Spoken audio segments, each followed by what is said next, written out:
রাজধানীর বনশ্রী ও নন্দীপাড়া এলাকায় রাজুকের অনুমোদিত নকশা ও নির্মাণ বিধিমালা লঙ্ঘন করে নির্মিত বেশ কয়েকটি বহুতল ভবনের বিরুদ্ধে সকাল থেকে অভিযান পরিচালনা করেছে রাজুকের ভ্রাম্যমাণ আদালত।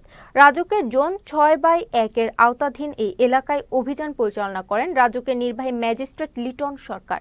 অভিযানে মোট 18টি ভবনের বিদ্যুৎ সংযোগ বিচ্ছিন্ন করে 19টি বিদ্যুৎ মিটার জব্দ করা হয়।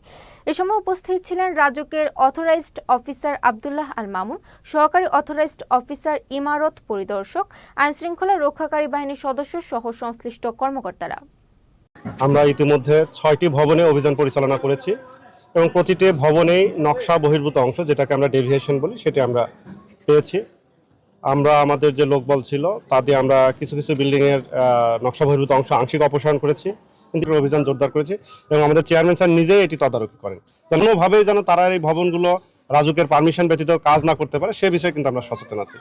বিদ্যুৎ সংযোগ বিচ্ছিন্ন করা হয়েছে, এর ভিতর 33টা ভবন পেয়েছে, যেগুলোতে আবার পুনরায় সংযোগ নিয়ে বা জেনারেটরের মাধ্যমে কাজ পরিচালনা করছে। আমরা 33টা ভবনের বিদ্যুৎ সংযোগ বিচ্ছিন্ন করার জন্য আমরা ডিপিডিসিকে চিঠি দিয়েছি। আর এখন এপ্রিল মাসের 17 তারিখে একটা মিটিং হয়েছে, আন্তঃমন্ত্রণালয় সভা।